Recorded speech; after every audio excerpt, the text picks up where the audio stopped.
എൻ്റെ പേര് ഷീജ. ഞാൻ പുല്ലുവിളയിൽ നിന്നാണ് വരുന്നത്. ഞങ്ങൾ ആദ്യമായി ഇവിടെ നിന്ന് ഉടമ്പടി എടുക്കുന്നത് 2019 ജൂൺ 26-നാണ്.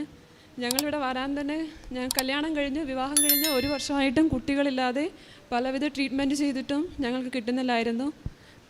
പല പ്രശ്നങ്ങളും ഉണ്ടായിരുന്നു, പല കുഴപ്പങ്ങളും ഉണ്ടായിരുന്നു. അങ്ങനെ ഞങ്ങളുടെ പല ട്രീറ്റ്മെൻറ്റ് ചെയ്ത് IUI IVF ഒക്കെ ചെയ്തിട്ട് ഫെയിലായതാണ് ഞങ്ങൾക്ക്. ഈ കാര്യം ഞങ്ങളുടെ വീട്ടിലുള്ള ആർക്കും അറിയത്തില്ല.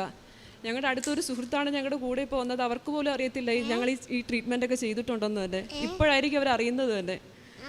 അങ്ങനെ ഞങ്ങൾക്കെല്ലാം ഫെയിലായി. ഡോക്ടർ പറഞ്ഞിരുന്നു സാധാരണ രീതിയിൽ ഞങ്ങൾക്ക് ഒരിക്കലും കുട്ടികൾ കിട്ടത്തില്ല എന്ന്. IVF-ലൂടെ അല്ലാതെ ഞങ്ങൾക്ക് ഒരിക്കലും കുട്ടികളില്ല എന്ന് പറഞ്ഞതാണ്. ഞങ്ങൾ മാനസികമായിട്ട് ഭയങ്കര ഇതായിരുന്നു. എന്ത് ചെയ്യണം, ഞങ്ങൾക്കിനി കുട്ടികളില്ല എന്ന ഒരു ഇതിൽ തന്നെ ഞങ്ങളങ്ങനെ ജീവിച്ചിരുന്നു. അങ്ങനെ അടുത്തുള്ളൊരു ചേച്ചിയാണ് കൃപാസനത്തെക്കുറിച്ച് വന്ന് പറയുകയും ഇവിടുത്തെ കാര്യങ്ങളെല്ലാം ഞങ്ങൾക്ക് പറഞ്ഞ് മനസ്സിലാക്കി തരികയും അങ്ങനെ ഞങ്ങൾ 2019 ജൂൺ 26-നാണ് ഇവിടെ വന്ന് ആദ്യമായി ഉടമ്പടി എടുക്കുന്നത്. അങ്ങനെ പലവിധ പ്രാർത്ഥനകളും മറ്റുമെല്ലാം ചെയ്ത് ഞങ്ങളങ്ങനെ ഒരു വിശ്വാസം ഇല്ലാതെയാണ് ഇവിടെ വന്നത് തന്നെ. ഡോക്ടർ തന്നെ പറഞ്ഞ് ഞങ്ങൾക്ക് കിട്ടത്തില്ല എന്ന്. അപ്പോൾ പിന്നെ എങ്ങനെ നടക്കും, അങ്ങനത്തെ ഒരു ഇതിലാണ് ഇവിടെ വന്നത് തന്നെ. പക്ഷേ മാതാവിൻ്റെ കൃപ കൊണ്ട് ഞങ്ങൾ ഒക്ടോബർ ആയപ്പോഴാണ് ഞാൻ പ്രഗ്നൻ്റ് ആണെന്ന് അറിയുന്നത്. എനിക്ക് വിശ്വാസമില്ലായിരുന്നു സത്യം പറഞ്ഞാൽ. കാരണം ഡോക്ടർ പറഞ്ഞതാണ് ഞങ്ങൾക്ക് കിട്ടത്തില്ല എന്ന് തന്നെ. ഞങ്ങൾക്ക് ഭയങ്കര അതിശയമായിരുന്നു സത്യം പറഞ്ഞാൽ. അങ്ങനെ ഞങ്ങൾ ട്രീറ്റ്മെൻറ്റിന് പോയ ഡോക്ടറിൻ്റെ അടുത്താണ് ഇതും കൊണ്ട് പോയത്, ടെസ്റ്റ് ചെയ്താൽ ഇതും കൊണ്ട് പോയത്. അപ്പോൾ ഡോക്ടർ ഞങ്ങളുടെ അടുത്ത് ചോദിച്ചു, അപ്പോൾ ഞങ്ങളിവിടെ ടെസ്റ്റ് ചെയ്തതെല്ലാം കള്ളമായിരുന്നോ, അതൊക്കെ തെറ്റായിരുന്നോ എന്ന് ഞങ്ങളുടെ അടുത്ത് തന്നെ തിരിച്ച് ചോദിക്കേണ്ടി വന്നു ഞങ്ങൾക്ക്.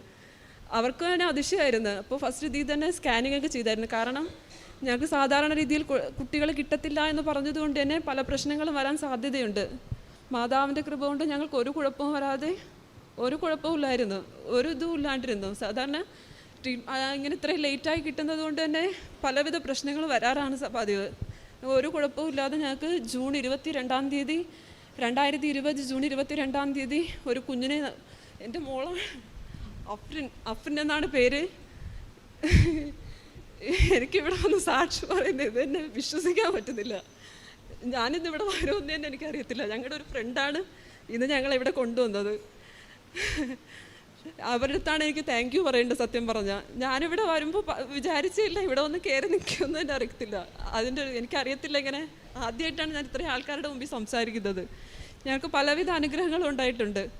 ഞങ്ങൾക്ക് 2ാമത് ഉടമ്പടി പുതുക്കിയതിന് ശേഷമാണ് ഞങ്ങൾക്കൊരു സ്ഥലം വാങ്ങിക്കാൻ ഞങ്ങൾ പല ഇതായിട്ട് ശ്രമിക്കുന്നത്. പക്ഷേ ഒന്നും നടക്കുന്നില്ലായിരുന്നു. പല കാരണങ്ങൾ കൊണ്ടും ഒന്നും നടക്കാതെ പോയി. പക്ഷേ 2ാമത് ഉടമ്പടി പുതുക്കിയതിന് ശേഷമാണ് ഞങ്ങളുടെ വീടിന് അടുത്തായിട്ട് തന്നെ ഞങ്ങൾ ആഗ്രഹിച്ച സ്ഥലം വാങ്ങിക്കാൻ പറ്റി. പിന്നെ എൻ്റെ അടിവയറിന് താഴെയായിട്ടൊരു ഒരു കുഞ്ഞു കുരു പോലെ വന്നതാണ്. അതിനടുത്തുള്ളൊരു ഡോക്ടർ പോയി സാധാരണ കുരുവെന്ന് കരുതിയാണ് ഞാനവിടെ ഫസ്റ്റ് ഹോസ്പിറ്റലിൽ പോയത് തന്നെ. അപ്പോൾ ഡോക്ടർ പറഞ്ഞിരുന്നു ഇത് സാധാരണ കുരുവല്ല, ഇതൊരു സിസ്റ്റാണ്, മേജറല്ല മൈനറാണ്, സർജറി ചെയ്യേണ്ടി വരുമെന്നാണ് പറഞ്ഞത്. എനിക്ക് ഭയങ്കര പേടിയായിരുന്നു. എന്ത് ചെയ്യണമെന്നറിയത്തില്ല. കാരണം ഞാൻ വല്ലാത്തൊരവസ്ഥയിലായി. പക്ഷേ ഞാൻ പിന്നെ അതിനുശേഷം ഹോസ്പിറ്റലിൽ പോവുകയോ മറ്റൊന്നും ചെയ്തില്ല. ഉടമ്പടി തൈലം പുരട്ടുകയും തേന് കഴിക്കുകയും ഉപ്പ് ആഹാരത്തിലിട്ട് കഴിക്കുകയും ചെയ്തതോടെ അത് താനേ അത് പോയി. ഒരു കുഴപ്പമില്ല. എനിക്ക് ഒരു ബുദ്ധിമുട്ട് ദൈവം സഹായിച്ച ഒരു ബുദ്ധിമുട്ടുമില്ല.